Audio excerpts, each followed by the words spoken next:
نبی علیہ الصلوۃ والسلام نے جب دین کی دعوت کا آغاز فرمایا تو مکہ مکرمہ کے مشرکین آپ کے مخالف بن گئے. جو رشتہ دار تھے وہ دشمن ہو گئے،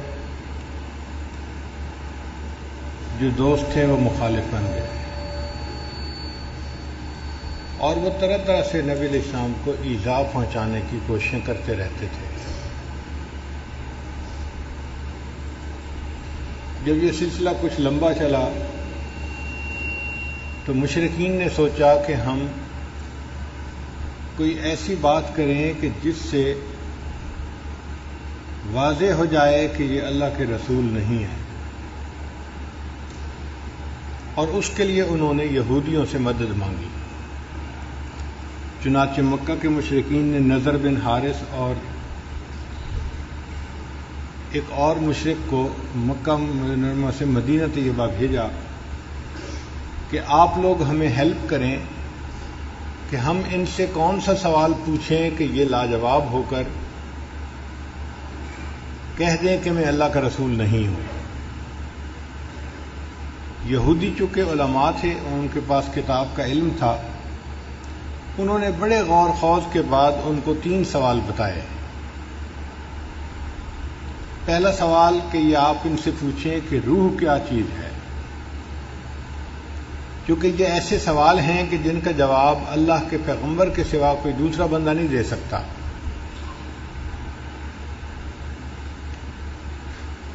دوسرا سوال انہوں نے پوچھا کہ وہ کون سے نوجوان تھے جنہوں نے غار میں پناہ لی، ان کا واقعہ کیا ہے، اس کی تفصیلات کیا ہیں.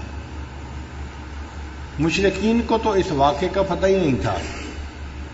پہلی کتابوں میں اس کا تذکرہ تھا تو یہودیوں کو معلوم تھا. اور تیسرا سوال انہوں نے پوچھا کہ یہ بتائیں کہ وہ بادشاہ کون تھا جس نے مشرق سے مغرب تک کا سفر کیا اور پھر اس نے دیوار بنائی. جب یہ دونوں حضرات مدینہ سے واپس آئے تو مشرکین بہت خوش ہوئے کہ اب ہم ایک ایسے سوالات پوچھیں گے کہ جس کا جواب یہ دے نہیں سکیں گے اور حق واضح ہو جائے گا. یہودیوں نے انہیں کہا تھا کہ اگر یہ اس کا جواب صحیح دے دیں گے تو یہ اللہ کے رسول ہیں، اور اگر یہ جواب نہ دے سکیں گے تو پھر تم انہیں قتل کر دینا، یہ واجب القتل ہے. چنانچہ مشرکین نبی علیہ السلام کی خدمت میں حاضر ہوئے اور انہوں نے 3 سوال پوچھے. نبی علیہ الصلوۃ والسلام نے وعدہ فرما لیا کہ میں اس کا جواب دے دوں گا، مگر اللہ کے حبیب صلی اللہ علیہ وسلم نے انشاءاللہ کا لفظ ساتھ نہ کہا.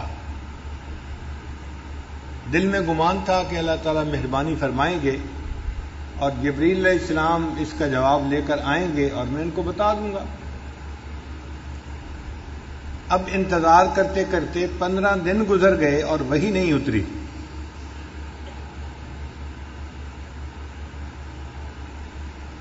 مشرکین مکہ تو مذاق اڑانے میں لگے ہوئے تھے، اور اللہ کے پیارے حبیب صلی اللہ علیہ وسلم کے دل پہ جو بیت رہی تھی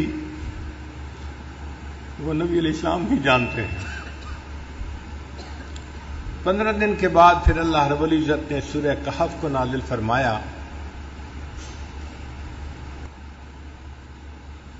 جو ان کا سوال تھا روح کے بارے میں، اس کا جواب پہلی ایک صورت میں دے دیا گیا اور باقی 2 سوالوں کا جواب اس صورت میں دیا گیا. کہف کہتے ہیں بڑے غار کو. کئی ایسی جگہیں ہوتی ہیں کہ جن کے ارد گرد 4 دیواری ہوتی ہے یا اونچائی ہوتی ہے، جگہیں کھلی ہوتی ہیں مگر باہر کی دنیا سے وہ چھپی ہوئی ہوتی ہیں. تو بڑی جگہ ہوگی تو اس کو کہف کہیں گے، اور اگر چھوٹی جگہ ہوگی تو اس کو غار کہیں گے. غار تو ہم جانتے ہی ہیں، چھوٹی جگہ ہوتی ہے، چھپی ہوئی ہوتی ہے. کہف یہ آپ سمجھ لیں کہ بڑے غار کو کہف کہتے ہیں. چنانچہ اس صورت میں اللہ رب العزت نے کچھ ایسے نوجوانوں کا تذکرہ کیا جنہوں نے اپنا ایمان بچانے کے لیے اپنے گھر وطن کو چھوڑا اور ایک کہف کے اندر انہوں نے پناہ لی۔ مفسرین نے لکھا ہے کہ ایک بادشاہ تھا دقیانوس، بت پرست تھا، اور وہ زبردستی ہر ایک کو بت پرستی کے اوپر آمادہ کرتا تھا۔ جو نہیں کرتا تھا اس کو سزا دیتا تھا، قید کرتا تھا، سزا دلواتا تھا۔ کچھ نوجوان تھے جو موحد تھے، کلمہ پڑھنے والے تھے، اللہ پہ ایمان رکھنے والے تھے، ان کو بھی ڈرایا دھمکایا گیا کہ اگر تم قوم کے دین پر عمل نہیں کرو گے تو تمہیں سزا ملے گی۔ اب اپنی جان بچانے کے لیے وہ اپنے گھروں سے نکل کھڑے ہوئے۔ اپنے گھر بار کو چھوڑنا، وطن کو، عزیز اقارب کو چھوڑ کے دین کے لیے چلے جانا، یہ بڑی قربانی ہوتی ہے۔ تو ان نوجوانوں نے بڑی قربانی کی۔ اللہ کی شان دیکھیں کہ جب یہ چلے تو ایک کتا بھی ان کے پیچھے پیچھے چلتا رہا۔ یہ پہاڑوں میں ایک جگہ پہنچے جہاں پہ کہف تھا، بڑی جگہ تھی چھپنے کی۔ یہ وہاں گئے اور وہاں جا کر اللہ نے ان کو سلا دیا، نیند آ گئی، اور یہ وہاں پر سوئے رہے حتیٰ کہ 300 سال سے زیادہ تک وہاں سوئے رہے۔ اللہ تعالیٰ اپنی قدرت سے ان کی کروٹیں بدلتے رہے، اور کتا اس کہف کے دروازے کے اوپر بیٹھ کے پہرا دیتا رہا۔ 310 سال گزرنے کے بعد پھر ان کی آنکھ کھلی تو انہوں نے ایک دوسرے سے معلوم کیا کہ ہمیں سوئے ہوئے کتنی دیر گزر گئی۔ انہیں یوں لگ رہا تھا کہ ایک دن گزرا ہے یا دن کا کچھ حصہ گزرا ہے، لیکن یہ نہیں جانتے تھے کہ 300 سال گزر گئے ہیں۔ پھر انہوں نے کہا کہ اچھا بھوک لگی ہے تو ہم میں سے ایک بندہ چلا جائے اور شہر سے جا کے کھانا لے کے آئے۔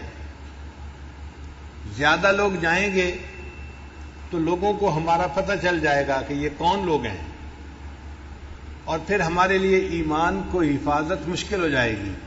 تو ایک بندے کو بھیجیں، ایک بندے کا چھپ کے جانا، کوئی چیز لے کے آنا آسان ہوتا ہے۔ مگر جاتے ہوئے انہوں نے اس کو نصیحت بھی کی کہ دیکھو آپ جا رہے ہو، کوئی جھگڑے والی بات نہ کرنا، جس سے بات کرنی ہو نرمی سے بات کرنا، وَلْيَتَلَطَّفْ، نرمی کے انداز سے بات کرنا۔ یہ وَلْيَتَلَطَّفْ قرآن مجید کا درمیانی لفظ ہے، سب سے درمیانی لفظ ہے۔ یعنی اگر کوئی بندہ قرآن مجید کے درمیانی مقصد کو معلوم کرنا چاہے تو وہ یہ ہے کہ انسان کو چاہیے کہ وہ نرم خوئی اختیار کرے۔ یہ جو سخت گیر لوگ ہوتے ہیں نا، سخت مزاج والے، شریعت کی نظر میں اچھے لوگ نہیں ہوتے۔ اچھے لوگ وہ ہوتے ہیں جن کو اللہ نرم خوئی عطا فرماتے ہیں، دل کے نرم ہوتے ہیں، طبیعت کے نرم ہوتے ہیں، یہ اللہ کو پسندیدہ ہوتے ہیں۔ اور پھر انہوں نے یہ کہا کہ بھئی جانا تو حلال کھانا لے کے آنا۔ اس بات کو دیکھنا کہ ایھا ازکا طعاما، کون سا کھانا زیادہ پاکیزہ ہے، اس لیے کہ ولایت میں دو چیزیں بڑی اہم ہوتی ہیں، ایک رزق حلال اور دوسرا صدق مقال۔ بات کرے تو انسان سچی بات کرے، اور کھانا کھائے تو پاکیزہ کھانا کھائے۔ جتنا پاکیزہ کھانا ہوگا اتنا دل جلدی منور ہوگا، اور جو بندہ کھانے کی احتیاط نہ کرے وہ اپنی کی ہوئی محنت کو ضائع کر بیٹھتا ہے۔ ہمارے سلسلہ عالیہ نقشبندیہ کے بزرگ تھے حضرت خواجہ غلام علی دہلوی رحمۃ اللہ علیہ، وہ فرماتے ہیں کہ ایک مرتبہ میں نے کسی جگہ پر کھانا کھا لیا، اور وہ کھانا مشتبہ تھا، حرام نہیں تھا، شبہ تھا اس میں، اور اس کی وجہ سے میری ساری کیفیات زائل ہو گئی۔ میں نے آ کے اپنے شیخ حضرت مرزا مظہر جان جانا رحمۃ اللہ علیہ کو بتایا کہ حضرت میں نے تو ایک جگہ لقمہ کھا لیا اور میری کیفیت چلی گئی۔ حضرت نے فرمایا کہ آپ استغفار کرو اور روزانہ میرے پاس آؤ تاکہ میں تمہارے اوپر توجہ ڈالوں۔ فرماتے ہیں 40 دن مرزا مظہر جانا رحمت اللہ علیہ نے جب توجہ ڈالی تب جا کر میری کیفیتیں واپس آئیں. ایک مشتبہ لقمہ کھانے سے کیفیتیں چلی گئیں اور 40 دن شیخ کی توجہ کے بعد پھر واپس لوٹی. تو اس لیے کھانے پینے میں احتیاط بڑی ضروری ہوتی ہے. اس لیے کھانے کے فرائض میں سے یہ فرض ہے کہ کھانے والا دیکھے کہ یہ حلال ہے یا نہیں. اور حلال اور حرام دیکھنا تو نسبتاً آسان ہوتا ہے، جو مشتبہ ہوتا ہے وہ اور زیادہ مشکل ہے. ہمارے حضرت مرشد عالم رحمۃ اللہ علیہ کے بڑے صاحبزادے حضرت مولانا عبد الرحمن قاسمی رحمۃ اللہ علیہ واقعہ سنانے لگے کہ ایک مرتبہ حضرت مرشد عالم رحمۃ اللہ علیہ بیرون ملک کے سفر پر گئے ہوئے تھے اور حضرت خواجہ عبد المالک صدیقی رحمۃ اللہ علیہ وہ اسلام آباد تشریف لائے ہوئے تھے اور واپسی پہ وہ چکوال تشریف لے آئے. تو کہنے لگے کہ میں اب گھر میں تھا تو مجھے ہی سارا انتظام کرنا تھا. میں نے حضرت کو بٹھایا اور اماں جی کو بتایا کہ امی حضرت تشریف لائے ہیں، آپ کھانا بنا دیجئے. اور جب کھانے کا وقت آیا تو میں نے کھانا لے کے دسترخوان کے اوپر لگایا اور حضرت صدیقی رحمۃ اللہ علیہ سے عرض کیا کہ حضرت آپ کھانا کھائیے. حضرت دسترخوان پہ تو بیٹھے رہے لیکن کھانا نہیں کھایا. جب میں نے دوسری تیسری دفعہ کہا کہ حضرت کھانا کھائیں تو حضرت نے میری طرف دیکھ کر مجھ سے کہا کہ تمہارے گھر میں یہ سور کیسے داخل ہوا؟ تمہارے گھر میں یہ سور کیسے داخل ہوا؟ کہنے لگے میرے تو چکے چھوٹ گئے، پسینہ آ گیا کہ حضرت کیا فرما رہے ہیں کہ تمہارے گھر میں یہ سور کیسے داخل ہوا؟ میں گھر آیا اور میں نے اماں جی سے کہا کہ اماں جی حضرت کھانا نہیں کھا رہے اور فرما رہے ہیں کہ تمہارے گھر میں یہ سور کیسے داخل ہوا؟ کہنے لگے کہ اماں جی نے سر پکڑ لیا اور کہنے لگی او ہو مجھ سے بڑی غلطی ہوئی، میں ہمیشہ حضرت کا کھانا اپنے گھر سے بنایا کرتی تھی. یہ میری جو پڑوسن عورت ہے یہ مدتوں سے مجھے کہہ رہی تھی کہ تمہارے شیخ جب آئیں گے تو ان کا کھانا ایک وقت کا میں بناؤں گی. تو پڑوس کا لحاظ کرتے ہوئے میں نے اسے کہہ دیا تھا کہ حضرت آئے ہیں کھانا آپ بنا دو. یہ کھانا ہمارے گھر کا نہیں پکا ہوا، یہ پڑوسی کے گھر کا پکا ہوا ہے. صاحبزادہ صاحب کہنے لگے کہ میں نے سوچا کہ وہ تو اسکول ماسٹر تھے تو ان کا حرام کا مال کیسے ہو گیا؟ وہ تو ڈیوٹی دیتے ہیں اور تنخواہ کا پیسہ لیتے ہیں، حرام کا پیسہ تو نہیں. کہنے لگے جب تحقیق کی تو پتہ چلا کہ وہ اپنی تنخواہ بینک میں رکھتے تھے اور بینک میں رکھنے کی وجہ سے اس میں سود کے کچھ پیسے شامل ہو جاتے تھے. وہ جو حلال مال کے اندر سود کے تھوڑے سے پیسے شامل ہو جاتے تھے اس کی وجہ سے پورا مال جو ہے حرام بن گیا تھا. اور حضرت صدیقی رحمۃ اللہ نے کشف کی نظر سے پہچان لیا اور فرمایا کہ بتاؤ تمہارے گھر کے اندر یہ سور کیسے داخل ہوا؟ پھر اماں جی نے اپنے گھر سے آٹا لیا اور کھانا بنایا اور حضرت صدیقی رحمۃ اللہ نے پھر کھانا نوش فرمایا. اس لیے ولایت کے میدان میں دو چیزیں بڑی اہم ہیں، رزق حلال اور صدق مقال. انسان بات کرے تو سچ بات کرے، جھوٹ سے بچے.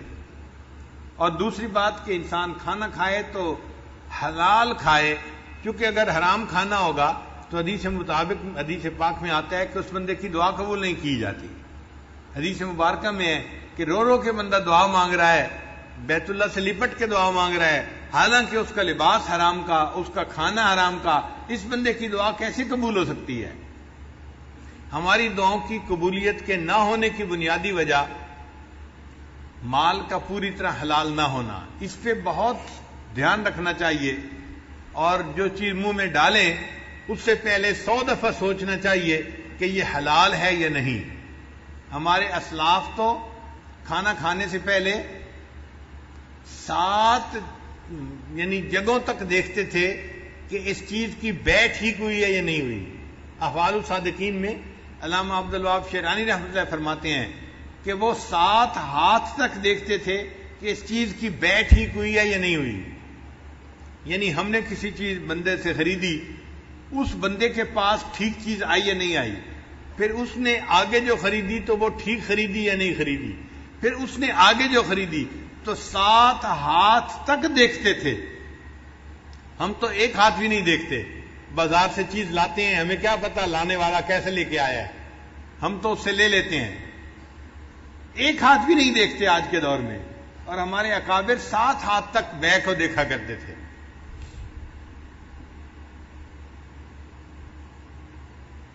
حضرت مرزا مظہر جان جانا رحمۃ اللہ کے پاس ایک بندہ انگور لے کے آیا. حضرت انگور کھا لیجئے. تو حضرت نے انکار فرمایا. اس نے پھر کہا حضرت انگور کھا لیجئے. حضرت نے خاموشی اختیار کی. اس نے پھر تیسری مرتبہ کہا حضرت انگور کھا لیجئے، میں آپ کے لیے لایا ہوں. تو حضرت نے فرمایا یہ انگور میں کیسے کھاؤں، مجھے اس میں سے مردوں کی بو آ رہی ہے. میں انگور کیسے کھاؤں، مجھے اس میں سے مردوں کی بو آ رہی ہے. وہ بندہ بڑا حیران ہوا کہ مردوں کی بو اس میں سے کیسے آئی، میں تو حلال مال سے یہ انگور لے کے آیا ہوں. چنانچہ وہ اس دکاندار کے پاس گیا جس سے اس نے انگور خریدے تھے اور اس کو کہا کہ بھئی میں آپ سے انگور خرید کے گیا تھا. ایک اللہ والے کو پیش کیے، انہوں نے کہا میں کیسے کھا سکتا ہوں، اس میں تو مردوں کی بو آتی ہے. اس نے کہا کہ بھئی ایک بندہ میرے پاس آیا تھا اور میں نے اس سے خرید لیے تھے اور وہ مجھے کہہ کے گیا کہ اور بھی میرے پاس انگور لگے ہوئے ہیں، میں آئندہ بھی آپ کو لا کے بیچا کروں گا، تو جب وہ آئے گا تو میں اس سے پوچھوں گا. چنانچہ اگلے دن جب وہ انگور بیچنے والا آیا تو دکاندار نے اس سے پوچھا کہ تم یہ انگور لائے کہاں سے. اس بندے نے بتایا کہ قبرستان کی ایک جگہ تھی جس کو اس نے اپنی زمین کے طور پہ بنا لیا تھا، یعنی قبروں کے نشان مٹ گئے اور اس نے اپنی زمین ذاتی بنا لیا. اس پہ اس نے انگور کی بیلیں لگائی تھیں اور وہاں پہ یہ انگور اگے ہوئے تھے. اور اس جگہ کے انگوروں کو دیکھ کے مرزا مظہر جان رحمۃ اللہ نے پہچان لیا کہ اس میں سے مردوں کی بو آ رہی ہے، چونکہ وہ قبرستان کے اندر لگائے گئے تھے. تو ہمارے اکابر 7 ہاتھ تک مال کو دیکھا کرتے تھے اور آج کے سالکین ایک ہاتھ بھی نہیں دیکھتے. ہم یہ کہتے ہیں کہ چلو بھائی زیادہ اور تحقیق نہیں کر سکتے نہ کرو، لیکن اتنا تو کہو کہ جہاں سے لے رہے ہیں کم از کم وہ دینے والا بھی تو ٹھیک بندہ ہونا. اب حلال مال سے حرام ریسٹورنٹ سے چیز خرید لینا، یہ جو غیر ملکی چیزیں ملتی ہیں، میکڈونلڈ ہے، فلاں ہے، کیا ریسیپی ہے اللہ جانے، ہمیں نہیں پتا اس کے بارے میں. ہم ان کے حلال کی تصدیق نہیں کر سکتے، ہم ان کے حلال ہونے کے بارے میں کچھ نہیں کہہ سکتے. اس کا ایک ہی طریقہ ہے کہ انسان ایسی جگہوں سے کھانا کھانا یا کھانے پینے کی چیزیں کھانا بند کر دے. اگر نہیں بند کرے گا اپنے مہینوں کی محنت کو منٹوں سیکنڈوں کے اندر ضائع کر بیٹھے گا. ایک لقمہ اندر گیا اور دل کی ساری روحانیت باہر نکل گئی. اس لیے رزق حلال ولایت کے راستے میں بہت اہمیت رکھتا ہے.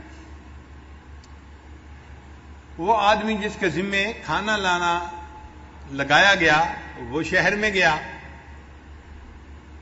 تو ایک جگہ اس کو کھانے کی دکان ملی، اس نے کھانا خریدا. اب جب پیسے دینے کا وقت آیا تو اس وقت سکے ہوتے تھے، چاندی کے سکے. اس کے پاس جو اپنے وقت کے سکے تھے اس نے نکال کے دیے تو دکاندار حیران ہو گیا کہ یہ کرنسی تو نہیں ہے یہاں کی، وہ کرنسی تو 300 سال پہلے کی تھی اور یہ بندہ اب اس کو دے رہا تھا. اچھا دینے والے کو بھی پتہ نہیں تھا کہ 300 سال کا عرصہ گزر چکا ہے. وہ سمجھا تھا ہم کل ہی تو گھر سے آئے ہیں اور یہ نقدی تو چلتی ہے، اس کو میں دے رہا ہوں. اس نے پوچھا بھائی تمہیں یہ ملی کہاں سے، کوئی خزانہ ملا ہے؟ اس نے کہا نہیں. اس نے کہا پھر کیسے ملی؟ اب اس کو بتانا پڑ گیا کہ جی ہم تو گھر سے نکلے تھے اور ایک جگہ پہنچے، وہاں تھوڑی دیر سوئے، کھانا لینے آیا اور میں آپ کے پاس یہ پیسے لے کے آیا ہوں. آپ کہتے ہیں یہ تو بڑے پرانے ہیں. اس دکاندار نے لوگوں کو بتایا تو لوگ جو تھے وہ سارے اس کے ساتھ گئے اور انہوں نے جا کے اس جگہ کو دیکھا. تو اس طرح اصحاب کہف کا پتہ چل گیا. اللہ کی شان کے جو کھانا لے کے گیا، یہ جب واپس گیا تو یہ گیا، اس کو بھی پھر نیند آ گئی، یہ بھی وہاں جا کے سو گیا. اللہ تعالیٰ اپنی قدرت دکھانا چاہتے تھے کہ لوگوں تم سمجھتے ہو کہ قیامت کے دن کوئی ہمیں زندہ نہیں کر سکے گا، میں دنیا میں دکھا دیتا ہوں کہ میں جس کو چاہوں 300 سال سلا دوں اور ان 300 سالوں میں اس کا جسم خراب بھی نہ ہو، اور پھر میں اگر اس کو جگانا چاہوں تو میں اس کو جگا کے بھی دکھا دیتا ہوں. تو سلانا اور جگانا یہ میرے اختیار میں ہے، موت دینا اور پھر قیامت کے دن اس کو کھڑا کرنا یہ میرے اختیار میں ہے۔ اللہ کی شان دیکھیں کہ جب یہ لوگ اٹھے تھے اس وقت جو بادشاہ تھا وہ ایمان والا تھا، وہ اللہ کو ماننے والا تھا۔ ان لوگوں کو پتہ نہیں تھا کہ وہ اللہ کو ماننے والا ہے اور وہ بھی نیک آدمی ہے، اور پوری قوم جو تھی اس وقت ایمان والی بن چکی تھی۔ جب مرے تھے تو قوم کافر تھی، جب 300 سال کے بعد جاگے تو اللہ نے حالات بدل دیے تھے، پوری قوم مسلمان مومن بن چکی تھی۔ پھر ان لوگوں نے مشورہ کیا ہم ان کے لیے کوئی نشانی بنائیں، تو انہوں نے ان کے کہف کے دروازے کے اوپر ایک مسجد بنا دی نشانی کے طور پر۔ تو یہ واقعہ قرآن مجید میں اللہ رب العزت نے اتار دیا تاکہ مشرکین کو ان کا جواب مل جائے۔ عجیب بات یہ کہ مشرکین کو جواب بھی مل گیا، نہ مشرکین ایمان لائے نہ یہودی ایمان لائے، ایمان کوئی نہیں لایا، اس لیے کہ سوال جو پوچھنے والے ہوتے ہیں وہ ایمان سے محروم ہوتے ہیں، ان کو کوئی کچھ نہیں ملتا۔ تو قرآن مجید میں اس واقعے کی تفصیل جو ہے وہ موجود ہے، تاہم اس سورت کی احادیث کے اندر بڑی فضیلت آئی ہے۔ ذرا آپ اس فضیلت کو بھی سن لیجئے تاکہ پتہ چل جائے کہ سورہ کہف کے کیا فضائل ہیں۔ بعض سورتوں کے خاص خاص فضائل احادیث میں وارد ہوئے ہیں، جیسے سورہ فاتحہ، سورہ بقرہ، سورہ آل عمران، سورہ کہف، سورہ ملک، سورہ کافرون، الاخلاص اور معوذتین۔ حضرت برار رضی اللہ عنہ روایت کرتے ہیں ایک صحابی تھے جو اپنے گھر میں سورہ کہف کی تلاوت اونچی کر رہے تھے۔ ان کے گھر کا صحن چھوٹا تھا، گھوڑا بھی بندھا ہوا تھا اور چارپائی کے اوپر ان کا بیٹا بھی لیٹا ہوا تھا، سویا ہوا تھا۔ اب ان کا دل چاہتا تھا کہ وہ اونچی تلاوت کریں، جہر سے تلاوت کریں۔ جب وہ جہر سے تلاوت کرتے تو گھوڑا بدکتا تھا اور ان کو ڈر ہوتا یہ گھوڑا کہیں میرے بیٹے کو لات نہ مار دے، تو وہ آہستہ پڑھتے تو گھوڑا بھی پرسکون ہو جاتا۔ پھر طبیعت میں جوش آتا، شوق اٹھتا، پھر دل چاہتا کہ اونچا پڑھیں، پھر گھوڑا بدکنے لگ جاتا۔ یہی ساری رات ہوتا رہا۔ جب صبح کا وقت ہوا انہوں نے دعا کے لیے ہاتھ اٹھائے تو انہوں نے دیکھا کہ کچھ بادل سے ہیں جن کے اندر روشنیاں ہیں، اور یہ روشنیاں ان کے سر سے دور آسمان کی طرف جا رہی ہیں۔ پھر وہ نبی علیہ السلام کی خدمت میں حاضر ہوئے، فذکر ذلک للنبی صلی اللہ علیہ وسلم، انہوں نے نبی علیہ السلام کے سامنے یہ پوری رات کا قصہ بتایا تو نبی علیہ السلام نے فرمایا کہ یہ اللہ تعالیٰ کے فرشتے تھے جو تمہارے قرآن کی تلاوت سننے کے لیے تمہارے قریب آ گئے تھے۔ اگر تم تلاوت کرتے رہتے تو مدینے کے لوگ اپنی آنکھوں سے اللہ کے فرشتوں کو دیکھ لیتے۔ تو سورہ کہف کی تلاوت سننے کے لیے اللہ کے فرشتے آسمانوں سے نیچے اتر پڑے۔ ابو الدرداء رضی اللہ عنہ روایت کرتے ہیں من حافظ 10 آیات من اول سورۃ الکہف، کہ جس بندے نے سورہ کہف کی پہلی 10 آیات کو یاد کر لیا، اسی من فتنۃ الدجال، اللہ تعالیٰ اس کو دجال کے فتنے سے محفوظ فرما لیں گے۔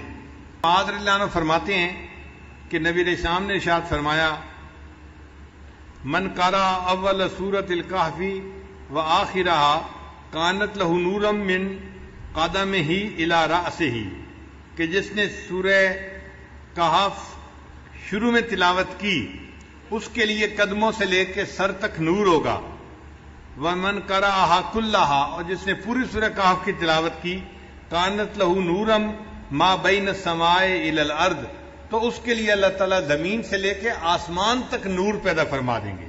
سیدہ صدیقہ لانا فرماتی ہیں من قرأ من سورۃ الکہف 10 آیات، جس نے سورہ کہف میں سے 10 آیات پڑھیں عند منامہ ہی، سونے سے پہلے، اسم من فتنۃ الدجال، اللہ تعالیٰ اس کو دجال کے فتنے سے محفوظ فرمائیں گے۔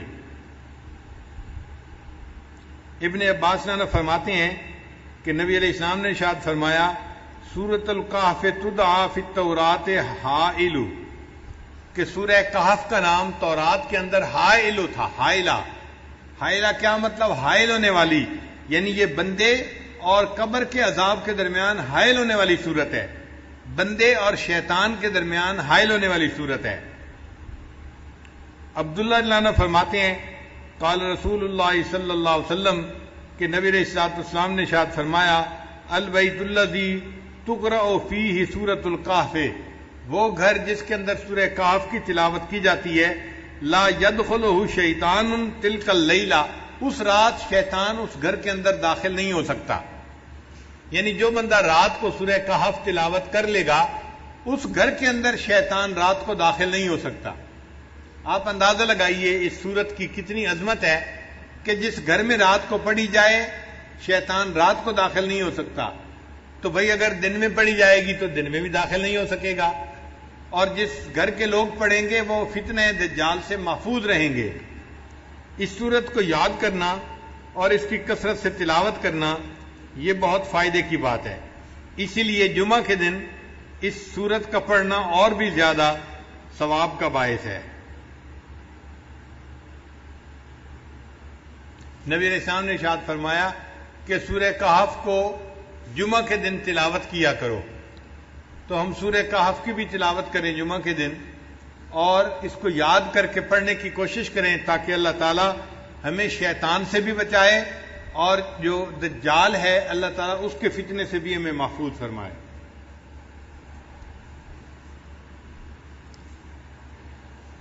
سورہ کہف سے پہلے ایک سورت ہے سورہ اسراء، اس کا نام ہے. اللہ رب العزت نے اس کو سبحان کے لفظ سے شروع فرمایا ہے. سبحان الذی اسرا بعبدہ لیلا من المسجد الحرام الی المسجد الاقصی. تو سبحان کے لفظ سے وہ سورت شروع ہوئی ہے اور یہ سورت اسراء یہ سورت کہف اس کے بعد آئی. اس کو اللہ نے الحمد کے لفظ سے شروع فرمایا ہے. چنانچہ سبحان اور الحمد کا ایک جوڑ ہے. بخاری شریف کی آخری روایت ہے کلمتان حبیبتان الی الرحمن ثقیلتان فی المیزان خفیفتان علی اللسان سبحان اللہ و بحمدہ سبحان اللہ العظیم. تو دیکھیں پہلے تسبیح آئی اور پھر تحمید آئی اور اللہ تعالیٰ نے یہاں بھی وہی ترتیب رکھی. قرآن مجید کی کچھ صورتیں ہیں جن کو اللہ نے الحمد سے شروع فرمایا، جیسے سورہ فاتحہ ہے، سورہ فاطر ہے یا یہ سورہ کہف ہے. الحمد سے کیوں شروع فرمایا؟ اصل مقصد یہ تھا کہ یہ اللہ تعالیٰ کی تعریف ہی ہے کہ اللہ رب العزت نے کمال رحمت سے اور مہربانی سے اپنے بندوں کو اس کلام سے نوازا. یہ اللہ کی رحمت ہے اور اللہ کی مہربانی ہے. اور مفسرین نے لکھا ہے کہ اللہ تعالیٰ نے الحمد سے اس لیے سورت کو شروع فرمایا کہ اللہ جانتے تھے کہ بندے میرے حمد کا حق ادا کر ہی نہیں سکتے، اس لیے مجھے اپنی حمد خود بیان فرمانی ہے. اللہ نے اپنی حمد خود بیان فرمائی. امام ربانی حضرت مجدد ثانی رحمۃ اللہ نے لکھا ہے کہ اگر بندہ اللہ کی حمد بیان کرنے کے لیے ایڑی چوٹی کا زور لگا دے تو بھی وہ اللہ کی حمد کو بیان نہیں کر سکتا، چونکہ اللہ تعالیٰ اتنے عظیم ہے کہ انسان اس کی عظمت کے مطابق اس کی تعریف کر ہی نہیں سکتا. ہم اللہ کی کیا تعریف کریں گے؟ انبیاء کے سردار، انبیاء کے امام حضرت محمد مصطفیٰ احمد مجتبیٰ حضرت محمد مصطفیٰ صلی اللہ علیہ وسلم، انہوں نے فرما دیا اللہم لا احصی ثناء علیک، اے اللہ میں آپ کی تعریفوں کا احاطہ نہیں کر سکتا. انت کما اثنیت علی نفسک، آپ ایسے ہیں جیسے آپ نے اپنی تعریفیں خود بیان فرمائی ہیں. تو اللہ کی تعریف اللہ خود ہی بیان فرما سکتا ہے، مخلوق میں سے کوئی تعریف کر ہی نہیں سکتا. اللہ اتنے بڑے ہیں. اس کی مثال یوں سمجھیں، ایک عام آدمی اس کو کوئی کہنے لگ جائے کہ جی آپ ذرا ایک سپر کمپیوٹر کی تعریف کریں، تو ایک عام آدمی یا ایک بچہ جو پرائمری اسکول کا پڑھنے والا ہے وہ سپر کمپیوٹر کی کیا تعریف کرے گا؟ وہ تو جانتا ہی ہے اس کے بارے میں. اسی طرح ہم بندے ہیں، ہم اللہ کی عظمت کی حقیقت کو جانتے ہی نہیں، اس لیے ہم اس کی تعریف کر ہی نہیں سکتے. جتنی تعریفیں کریں گے یہ تعریفیں نیچے رہ جائیں گی. اللہ کی شان اس سے بھی بڑی ہے، اس سے بھی بڑی ہے، اس سے بھی بڑی ہے. اللہ تعالیٰ بہت بڑے ہیں. اس لیے نبی علیہ السلام نے ارشاد فرمایا کہ اے اللہ ما عبدنا کا حق کا عبادتک، ہم نے آپ کی عبادت ایسے نہیں کی جیسی عبادت کرنے کا حق تھا، ہم عبادت کا حق ادا کر ہی نہیں سکتے۔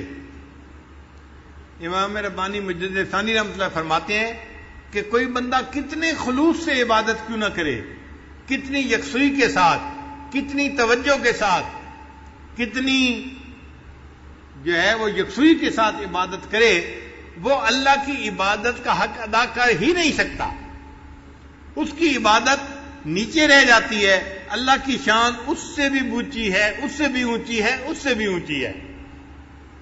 اب یہاں پہ ایک سوال پیدا ہوتا ہے کہ جب ہم اللہ تعالیٰ کی حمد بیان کر ہی نہیں سکتے جیسے اللہ تعالیٰ اونچے ہیں، حمد کے لائق ہیں، پھر ثواب کیوں ملتا ہے؟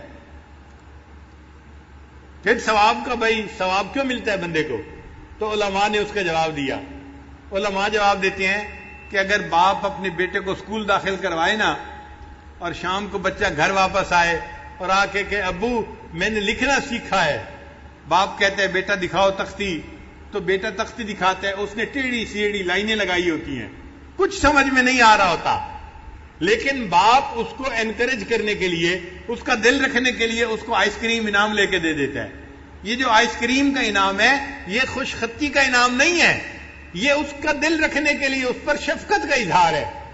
اسی طرح اللہ جو ہماری عبادتیں قبول کرتے ہیں وہ ہماری عبادتوں کی کوئی اچھائی نہیں ہوتی، بلکہ اللہ ان اللہ بالناس لرؤوف الرحیم، اپنے بندوں پر رؤوف اور رحیم ہے، اس کی رافت اور رحمت کا یہ تقاضا ہے، اللہ اپنے بندوں کی ٹوٹی پھوٹی عبادت پر بھی ان کو اجر عطا فرما دیتا ہے۔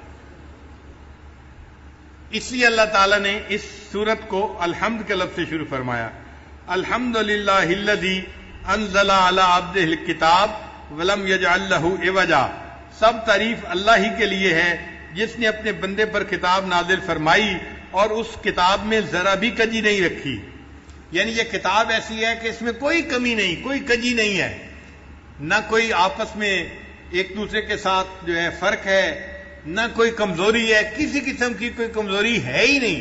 یہ ایسی کتاب ہے کہ جو بالکل جو ہے ہر قسم کے سقم سے پاک اور بالا تر کتاب ہے، اللہ کا کلام ہے، قیمہ استقامت دینے والی کتاب ہے، لِيُنذِرَ بَأْسًا شَدِيدًا مِّن لَّدُنْهُ وَيُبَشِّرَ الْمُؤْمِنِينَ الَّذِينَ يَعْمَلُونَ الصَّالِحَاتِ أَنَّ لَهُمْ أَجْرًا حَسَنًا، تاکہ وہ اللہ کی طرف سے سخت عذاب سے ڈرائے، یعنی جو لوگ ایمان نہیں لاتے اور نیک اعمال نہیں کرتے، قرآن ان کو ڈراتا ہے آخرت کے عذاب سے۔ اس میں ترغیب بھی ہے، ترہیب بھی ہے۔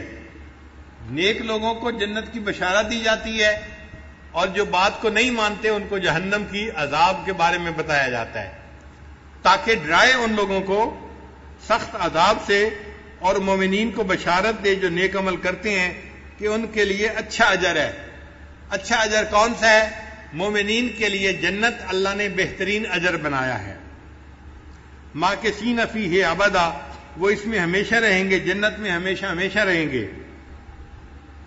وَيُنذِرَ الَّذِينَ قَالُوا اتَّخَذَ اللَّهُ وَلَدًا، اور یہ قرآن ڈرائے ان لوگوں کو جنہوں نے کہا کہ اللہ تعالیٰ اولاد رکھتا ہے۔ بعض ایسے بھی لوگ گزرے ہیں جو کہتے تھے کہ اللہ تعالیٰ کی اولاد ہے، چنانچہ جو مشرکین تھے وہ کہتے تھے کہ جو ملائکہ ہیں وہ اللہ کی بیٹیاں ہیں، ملائکہ کو، فرشتوں کو اللہ کی بیٹیاں کہتے تھے، اور یہود جو تھے وہ عزیر علیہ السلام کو اللہ کا بیٹا کہتے تھے، اور جو عیسائی تھے وہ حضرت عیسیٰ علیہ السلام کو اللہ کا بیٹا کہتے تھے۔ یعنی یہ تینوں قسم کے لوگ اللہ کی اولاد مانتے تھے۔ ایک مسلمان ہے جو یقین رکھتے ہیں کہ اے اللہ آپ اولاد سے پاک ہیں، قل هو اللہ احد اللہ الصمد لم یلد ولم یولد ولم یکن لہ کفوا احد، اور اسی لیے اللہ تعالیٰ کو ایمان والوں سے محبت ہے کہ یہ میری عظمت کو جانتے ہیں اور میرے اوپر صحیح ایمان لانے والے بندے ہیں۔ اللہ تعالیٰ کو اس بات پہ بہت غصہ آتا ہے کہ کوئی ان کے ساتھ اولاد کو جوڑے۔ فرماتے ہیں ما لہم بہ من علم ولا لآبائہم، اس کے بارے میں کچھ بھی علم نہیں ہے ان لوگوں کو اور نہ ان کے باپ دادوں کو، یعنی یہ بھی جاہل ہیں اور ان کے باپ دادا جو کہتے تھے نا کہ اللہ کی اولاد ہے وہ بھی جاہل ہیں، اس لیے کہ سانپ کا بیٹا سانپ ہی ہوتا ہے. یہ جاہل تھے، انہوں نے اولاد جنی تو وہ بھی جاہل ہی نکلی، اور ان کی اولاد نے بھی کہا کہ اللہ تعالیٰ کا بیٹا ہے. اللہ فرماتے ہیں کبرت کلمۃ تخرج من افواہہم، کہ بڑے بول ہیں جو ان کے منہوں سے نکل رہا ہے. ان یقولون الا کذبا، یہ نہیں بولتے مگر جھوٹ، یہ جھوٹ بات کر رہے ہیں. پھر اللہ تعالیٰ نے اپنے پیارے حبیب صلی اللہ علیہ وسلم کی تسلی فرمائی کہ چونکہ اللہ کے حبیب صلی اللہ علیہ وسلم 15 دن وحی نہ آنے کی وجہ سے بہت غمزدہ بھی تھے. اللہ فرماتے ہیں فَلَعَلَّكَ بَاخِعٌ نَفْسَكَ عَلَىٰ آثَارِهِمْ إِن لَّمْ يُؤْمِنُوا بِهَٰذَا الْحَدِيثِ آسَفًا. سو ایسا تو نہیں کہ آپ ان کے پیچھے اپنی جان کو غم کی وجہ سے ہلاک کر دینے والے ہیں اور یہ لوگ اس مضمون پر ایمان نہ لائیں. اگر یہ لوگ ایمان نہیں لاتے آپ اتنے غمزدہ کیوں ہوتے ہیں؟ آپ کے اوپر تو ہے بات کو پہنچانا. وما علیک الا البلاغ، آپ نے تو بات پہنچا دی، آپ کی ذمہ داری ختم ہو گئی. اب اگر یہ ایمان نہیں لاتے تو اے میرے حبیب صلی اللہ علیہ وسلم آپ کتنا غم کیوں کرتے ہیں؟ آپ کیوں اپنے آپ کو پریشانی میں ڈالتے ہیں؟ پھر آگے فرمایا انا جعلنا ما علی الارض زینۃ لہا لنبلوہم ایہم احسن عملا. بلا شبہ زمین پر جو کچھ ہے ہم نے اس کے لیے زینت بنایا ہے تاکہ ہم آزمائیں کہ ان لوگوں میں سے کون اچھا عمل کرتا ہے. زمین کے اوپر جو کچھ بھی ہے وہ سب کا سب ہمارے لیے امتحان ہے. زمین کی زیب و زینت بھی امتحان ہے، زمین کے اوپر مال وہ بھی امتحان ہے، زمین کے اوپر جمال وہ بھی امتحان ہے. ہر چیز ہمارے لیے امتحان ہے، اور اللہ تعالیٰ نے یہ اس لیے امتحان بنایا کہ وہ دیکھنا چاہتے ہیں کہ کون ہیں جو نیک عمل کرنے والے ہیں. وَإِنَّا لَجَاعِلُونَ مَا عَلَيْهَا صَعِيدًا جُرُزًا. اللہ فرماتے ہیں اور زمین پر جو کچھ ہے بلا شبہ ہم اسے بالکل صاف میدان بنا دینے والے ہیں. اور یہ چند دن کی بات ہے، یہ جو کچھ ہے ایک وقت آئے گا کہ ہر چیز مٹ جائے گی، یہ سب مٹی کی ڈھیری بن جائے گی اور اللہ تعالیٰ زمین کو چٹیل میدان بنا دیں گے. یہ زمین کے اوپر جو درخت نظر آ رہے ہیں یا عمارتیں نظر آ رہی ہیں یہ سب ختم ہونے والی چیزیں ہیں، یہ فانی چیزیں ہیں، ان سے دل لگانا بے وقوفی کی بات ہے. اب نبی علیہ السلام کو تسلی دینے کے بعد اللہ رب العزت نے اصحاب کہف کا قصہ اب شروع فرمایا. فرماتے ہیں ام حسبت ان اصحاب الکہف والرقیم کانوا من آیاتنا عجبا. کیا آپ نے یہ خیال کیا ہے کہ کہف اور رقیم والے ہماری نشانیوں میں سے عجیب چیز تھے؟ کہف کہتے ہیں بڑے غار کو، اور رقیم کا لفظ رقم سے ہے. رقم قرآن پاک کا لفظ ہے، اس کا معنی ہوتا ہے لکھنا، اور اردو میں بھی استعمال ہوتا ہے. رقم نمبر ہم استعمال کرتے ہیں اردو زبان میں بھی. تو رقیم جو ہے اصل میں ایک پلیٹ تھی جس کے اوپر قوم نے ان اصحاب کہف کے بارے میں کچھ لے کے اس کو کہف کے دروازے کے اوپر فکس کر دیا تھا. آج کل لوگ بھی اپنے گھروں کے اوپر بھی پلیٹیں لگا دیتے ہیں اور اپنی فیکٹریوں کے اوپر بھی نشان لگا دیتے ہیں. تو اس زمانے میں ایک پتھر کے اوپر کچھ لکھ کر لگا دیا گیا تھا تو اس کو رقیم کہا گیا، وہ جو پلیٹ بنا دی تھی انہوں نے. تو اصحاب کہف تو تھے اس غار کی وجہ سے، اور رقیم تھے اس پلیٹ کی وجہ سے جو دروازے کے اوپر لگا دی گئی تھی، تو ان کو اصحاب کہف و رقیم کہا گیا. اللہ فرماتے ہیں اذ اول فتیۃ الی الکہف فقالوا ربنا آتنا من لدنک رحمۃ وہیئ لنا من امرنا رشدا. کہ جب جوانوں نے غار میں ٹھکانہ پکڑا تو انہوں نے کہا اے ہمارے رب اپنے پاس سے ہمیں رحمت عطا فرما اور ہمارے لیے ہمارے کام میں اچھی صورتحال مہیا فرما. قرآن مجید کی یہ خوبی ہے کہ وہ جب کوئی قصہ بیان کرتا ہے تو اس کی جزیات کے اندر نہیں جاتا، چونکہ وہ بے فائدہ ہوتا ہے. کام کی بات سے کام رکھتا ہے، جو اصل مقصود ہے وہ پہنچا دیتا ہے اور اس سے مقصد پورا ہو جاتا ہے. تو قرآن مجید نے یہ نہیں کہا کون سا زمانہ تھا، کون سا بادشاہ تھا اور کیا واقعہ پیش آیا. اتنا کہا کہ وہ چند نوجوان تھے جو غار کے اندر داخل ہوئے اس لیے کہ وہ اپنے ایمان کو بچانا چاہتے تھے، اور انہوں نے دعا مانگی ربنا آتنا من لدنک رحمۃ وہیئ لنا من امرنا رشدا. اے اللہ، اے ہمارے رب ہمیں اپنے پاس سے رحمت عطا فرما اور ہمارے لیے ہمارے کام میں اچھی صورتحال مہیا فرما. بس اتنی بات بتائی اور بات کو مکمل کر دیا. پھر جب وہ کہف کے اندر آ گئے، اللہ فرماتے ہیں فَضَرَبْنَا عَلَىٰ آذَانِهِمْ فِي الْكَهْفِ سِنِينَ عَدَدًا، سو ہم نے ان کے کانوں پر سال ہا سال تک پردہ ڈال دیا، پھر ہم نے انہیں اٹھایا۔ جب انسان سوتا ہے نا تو اس کے کانوں کے اوپر پردہ آ جاتا ہے۔ نیند کا تعلق دو چیزوں کے ساتھ ہے، ایک آنکھوں کے ساتھ ہے اور ایک کانوں کے ساتھ ہے۔ اگر کانوں میں آواز چلی جائے تو بھی نیند ڈسٹرب ہو جاتی ہے، اگر آنکھوں کے آگے روشنی آ جائے تو بھی نیند ڈسٹرب ہو جاتی ہے۔ اسی لیے سائنسدانوں نے یہ لکھا ہے کہ ایک آدمی اگر کسی جنگل کے اندر سویا ہوا ہے تو رات ہوگی تو اس کو نیند آئے گی، اور جیسے ہی صبح کی روشنی ہوگی تو بند آنکھوں کے باوجود اس کی آنکھوں کے اندر سے روشنی اس کے دماغ تک جائے گی اور اس کو پتہ چل جائے گا کہ صبح کا وقت ہو گیا ہے اور اس کی آنکھ کھل جائے گی۔ تو صبح کے وقت، سحری کے وقت خود بخود آنکھ کھل جاتی ہے۔ تو آنکھ کھلتی ہے روشنی دماغ تک پیغام دے یا کان کی آواز دماغ تک پیغام دے۔ تو اللہ فرماتے ہیں کہ وہ غار میں سوئے ہوئے تھے، تو صاف ظاہر ہے کہ غار کے اندر اللہ نے ان کو سلانے کے لیے ان کے کانوں کے اوپر پردہ ڈال دیا تھا، اور پردہ آنے کی وجہ سے اب ان کو گہری نیند آ گئی تھی۔ وہ 300 سال تک سوئے رہے، اور اس دوران اللہ ان کی کروٹیں بھی بدلتے رہے اور ان کی نیند میں خلل نہیں آیا۔ ثم بعثناہم، پھر ہم نے انہیں اٹھایا، جگایا کہ ہم جان لیں لنعلم ای الحزبین احصی لما لبثوا امدا، کہ دونوں گروہ میں سے کون سا گروہ ان کے ٹھہرنے کی مدت کو ٹھیک طرح سے شمار کرنے والا ہے۔ یعنی کیا ان کو خود پتا ہے کہ یہ کتنا سوئے ہیں، یا ان کی قوم کو پتا ہے کہ یہ نوجوان کتنا عرصہ اس کہف کے اندر سوئے رہے ہیں؟ ہم دیکھنا چاہتے تھے کہ کوئی جانتا ہے کہ نہیں اس بات کو۔ اللہ فرماتے ہیں نحن نقص علیک نبأہم بالحق، کہ ہم آپ سے ان کا واقعہ بالکل ٹھیک ٹھیک بیان کرتے ہیں۔ انہم فتیۃ آمنوا، بلا شبہ وہ چند نوجوان تھے، بربہم وزدناہم ہدا، جو اپنے رب پر ایمان لائے اور اللہ نے ان کی ہدایت کو اور زیادہ کر دیا۔ قرآن مجید میں نوجوانوں کا تذکرہ اللہ تعالیٰ نے خاص طور پر کیا ہے۔ ایک سیدنا ابراہیم علیہ السلام کا تذکرہ اللہ نے کیا، وہ بھی نوجوان تھے اور اللہ کی توحید پہ قائم تھے، اور انہوں نے بتوں کو توڑ دیا تھا، فجعلہم جزازا۔ اور ان کے بارے میں لوگ کہتے تھے کہ انا سمعنا فتى یذکرہم یقال لہ ابراہیم، ہم نے ایک نوجوان کے بارے میں سنا ہے وہ ہمارے بتوں کے خلاف باتیں کرتا تھا۔ تو ابراہیم علیہ السلام کے جوانی کا تذکرہ اللہ نے قرآن مجید میں کیا ہے۔ ایک اللہ تعالیٰ نے حضرت یوسف علیہ السلام کی جوانی کا تذکرہ کیا ہے قرآن پاک میں۔ مصر کی عورتوں نے کہا تھا کہ ہم نے سنا ہے کہ جو بادشاہ کی بیوی ہے وہ اپنے جو ہے نوجوان غلام کے اوپر فریفتہ ہو گئی ہے، اس کے لیے بھی فتح کا لفظ استعمال کیا گیا ہے۔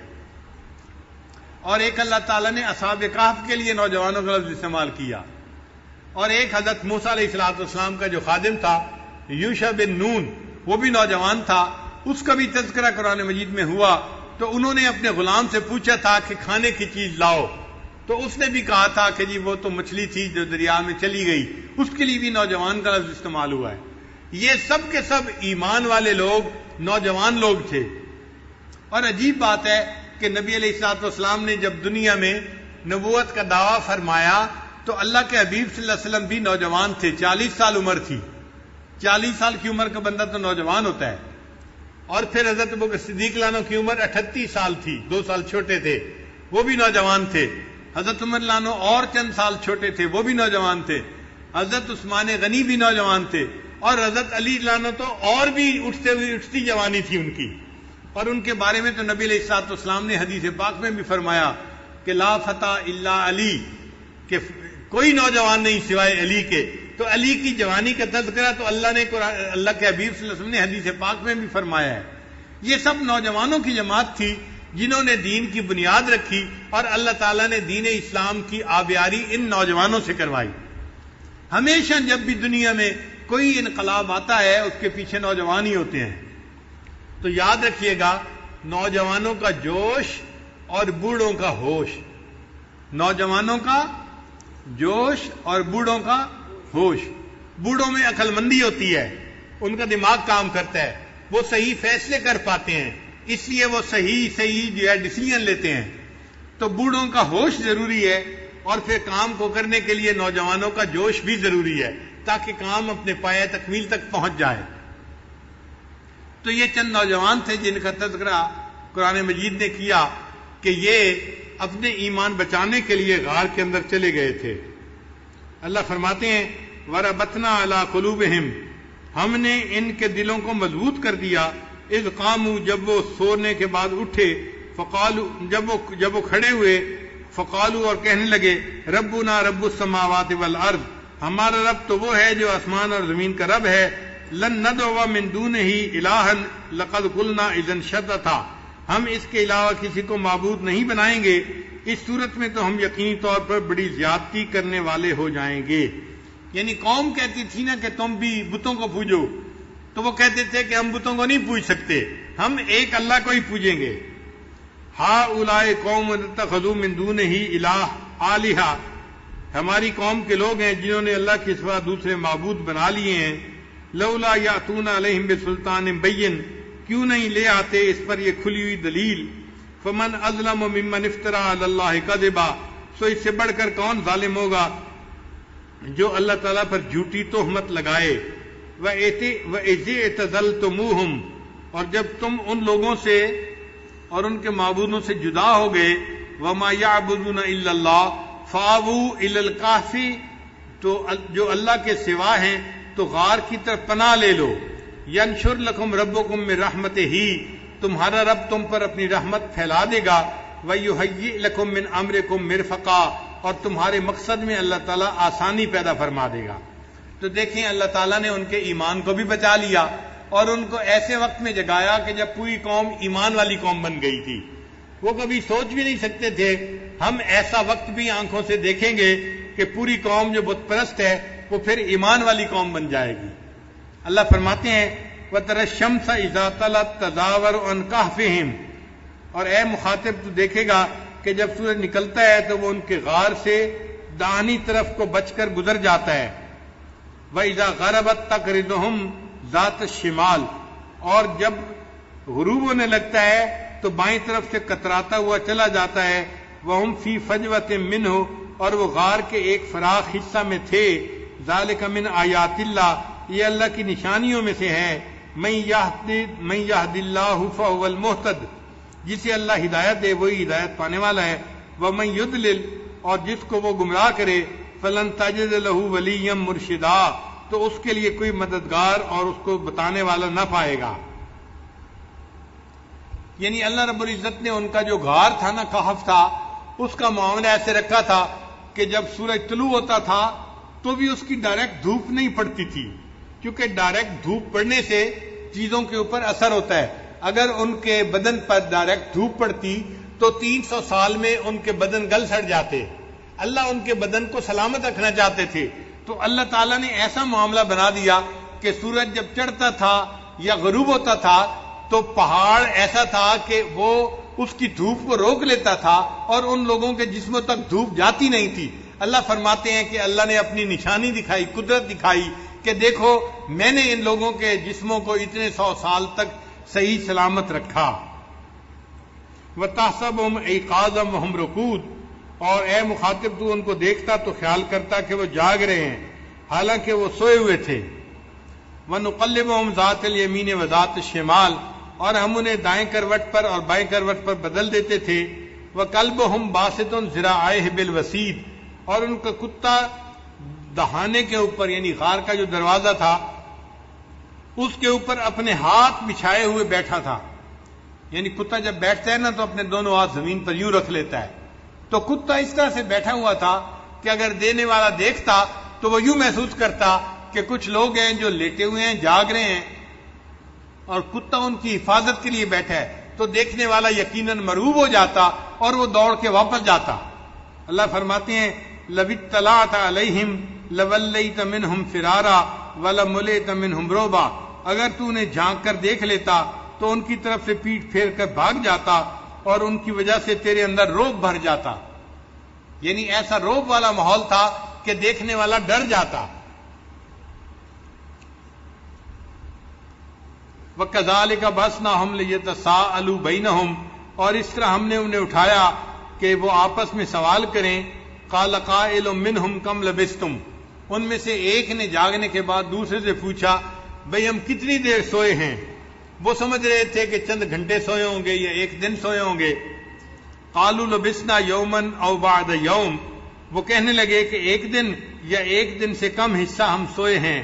قالوا، پھر بعضوں نے کہا ربکم اعلم بما لبستم، اللہ کو معلوم ہے کہ ہم کتنا سوئے ہیں. فبعثوا احدکم بورقکم هذه الى المدینہ، بھائی اب تو بھوک لگی ہے لہذا ایک بندے کو بھیجو جو شہر سے جا کے روٹی لے کے آئے تاکہ ہم کھانا کھائیں. کیا تم بحث میں پڑ گئے ہو کہ کتنا سوئے ہیں؟ جتنا اللہ نے چاہا سلا دیا. تو وہ اس بات پر بحث کرنے سے بھی گریز کر رہے تھے. ہماری زبان میں کہتے ہیں پیٹ نہ پئیاں روٹیاں تے ساری گلاں کھوٹیاں. جب پیٹ میں روٹی نہیں ہوتی تو ہر گل کھوٹی نظر آتی ہے. انہوں نے بھی یہی کہا کہ بھئی کس بحث میں پڑ گئے ہو، تم جاؤ بندے کو کہو ایک کھانا لے کے آئے شہر سے. فَلْيَنْظُرْ أَيُّهَا أَزْكَىٰ طَعَامًا، ہاں اس شہر کے کھانوں میں سے دیکھے کہ کون سا کھانا زیادہ پاکیزہ ہے. فَلْيَأْتِ بِرِزْقٍ مِّنْهُ، تو وہ تمہارے پاس اس میں سے کھانا لائے. وَلْيَتَلَطَّفْ، اور بات چیت میں نرمی کرے. وَلَا يُشْعِرَنَّ بِكُمْ أَحَدًا، ایسے کہ تمہارے بارے میں کسی کو پتہ نہ چلے، یعنی خواہ مخواہ بحث مباحثہ نہ کرے، سوال نہ پوچھے، لوگوں کو پتہ نہ چلے کہ یہ کون لوگ ہیں جو شہر میں آ گئے ہیں. لہذا جانے والا سمجھداری سے بات کرے اور لوگوں کو پتہ بھی نہ چلنے دے کہ یہ کون لوگ ہیں جو یہاں آئے ہیں. انہم ان یظہروا علیکم یرجموکم، بے شک اگر ان کو اس بات کا پتہ چل گیا کہ ہم کون ہیں، یعنی وہ تو سمجھ رہے تھے نا کہ ہم ایمان والے ہیں اور پوری قوم کافروں کی ہے، ان کو اگر پتہ چل گیا کہ ہم کون ہیں، یرجموکم، تو وہ ہمیں پتھر مار مار کر ہلاک کریں گے. اور یعیدوکم فی ملتہم، یا اپنے دین میں ہمیں زبردستی واپس لوٹا لیں گے. ولن تفلحوا اذن ابدا، اور تم ہرگز کامیاب نہ ہو سکو گے. شروع زمانے سے ہی یہ بات چلی آ رہی ہے کہ پتھر جو مارا جاتا ہے نا، رجم کیا جاتا ہے، یہ شیاطین کی سزا ہوتی ہے. لہذا اس زمانے میں بھی پتھر مارے جاتے تھے. اور آج بھی ہم حج پہ جاتے ہیں تو دیکھو شیطان کو کنکریاں مارتے ہیں نا، تو شیطان کو کنکریاں مارنا اس بات کی دلیل ہے کہ اللہ نے شیاطین کا عذاب رجم ہی رکھا ہے. اسی لیے اللہ تعالیٰ نے زنا کی سزا بھی رجم ہی رکھی ہے. وَكَذَلِكَ أَثَرْنَا عَلَيْهِمْ لِيَعْلَمُوا أَنَّ وَعْدَ اللَّهِ حَقٌّ، اور اس طرح ہم نے ان پر مطلع کر دیا تاکہ وہ اس بات کو جان لیں کہ بلا شبہ اللہ کا وعدہ حق ہے کہ قیامت آئے گی اور قیامت میں انسانوں کو اللہ تعالیٰ پھر زندہ فرمائیں گے. وَأَنَّ السَّاعَةَ لَا رَيْبَ فِيهَا، اور قیامت میں آنے میں کوئی شک نہیں ہے. اِذْ يَتَنَازَعُونَ بَيْنَهُمْ أَمْرَهُمْ، جب وہ لوگ اپنے درمیان ان کے بارے میں جھگڑ رہے تھے. فَقَالُوا ابْنُوا علیہم بنیانا، سو انہوں نے کہا کہ ان کے اوپر ایک عمارت بنا دو. ربہم اعلم بہم، ان کا رب خوب ان کو جانتا ہے. قال الذین غلبوا علی امرہم، کہا انہوں نے جو اس معاملے میں غالب آئے، لنتخذن علیہم مسجدا، ہم ضرور ان کے اوپر مسجد بنائیں گے. یعنی نشانی کے طور پر انہوں نے ان کے اوپر مسجد بنا دی. آگے فرمایا سیکونون ثلاثۃ رابعہم، کچھ لوگ یوں کہیں گے کہ وہ 3 بندے تھے اور چوتھا ان کا کتا تھا. وَيَقُولُونَ خَمْسَةٌ سَادِسُهُمْ كَلْبُهُمْ، اور کچھ لوگ کہیں گے کہ وہ 5 تھے اور چھٹا ان کا کتا تھا. رجمًا بالغیب، یہ سب اٹکل پچو لگا رہے ہیں. وَيَقُولُونَ سَبْعَةٌ وَثَامِنُهُمْ، اور کچھ لوگ کہیں گے کہ وہ 7 ہیں اور 8واں ان کا کتا ہے. قُل رَّبِّي أَعْلَمُ بِعِدَّتِهِمْ، آپ فرما دیجئے کہ میرا رب ان کی تعداد کو بہتر جانتا ہے. الا قلیل، مگر تھوڑے سے لوگ ہیں جو جانتے ہیں. فلا تمار فیہم الا مراء ظاہرا، سو آپ اس کے بارے میں سرسری بحث کے علاوہ زیادہ بات نہ کیجئے. ولا تستفت فیہم منہم احدا، اور ان کے بارے میں کسی سے سوال بھی نہ کیجئے. مقصد یہ تھا کہ بھئی ان کی تعداد کتنی ہے اصحاب کہف کی، یہ فضول سی بات ہے، یہ کوئی ایسی بات نہیں کہ جس کے اوپر کسی سے پوچھ پرتیت کی جائے یا اس کا فیصلہ کیا جائے. وہ 7 تھے، 5 تھے، 8 تھے، 2 تھے، اللہ ان کی تعداد کو بہتر جانتا ہے. بہرحال کچھ نوجوان تھے جنہوں نے غار میں پناہ لی تھی اور اللہ نے ان کے ایمان کو محفوظ کر دیا تھا۔ پھر اتنا واقعہ سنانے کے بعد اللہ تعالیٰ اپنے پیارے حبیب صلی اللہ علیہ وسلم کو سمجھاتے ہیں، فرماتے ہیں وَلَا تَقُولَنَّ لِشَيْءٍ إِنِّي فَاعِلٌ ذَلِكَ غَدًا، اے میرے محبوب صلی اللہ علیہ وسلم کسی چیز کے بارے میں آپ ہرگز یوں نہ کہیں کہ میں اسے کل کروں گا، مگر یہ کہ إِلَّا أَن يَشَاءَ اللَّهُ، کہ اس کے ساتھ اللہ کی مشیت کا ذکر بھی کریں کہ اللہ چاہے گا تو میں کل کروں گا، کیونکہ کرنے والا تو اللہ ہے نا، اختیار تو اللہ کا ہے۔ اللہ تعالیٰ اپنی کبریائی بھی دکھانا چاہتے تھے کہ معاملہ تو میرے ہاتھ میں ہے، جو چاہوں وہ میں کروں گا، تو آپ اگر کوئی بات کریں تو کہیں کہ اللہ چاہیں گے تو میں کل کروں گا۔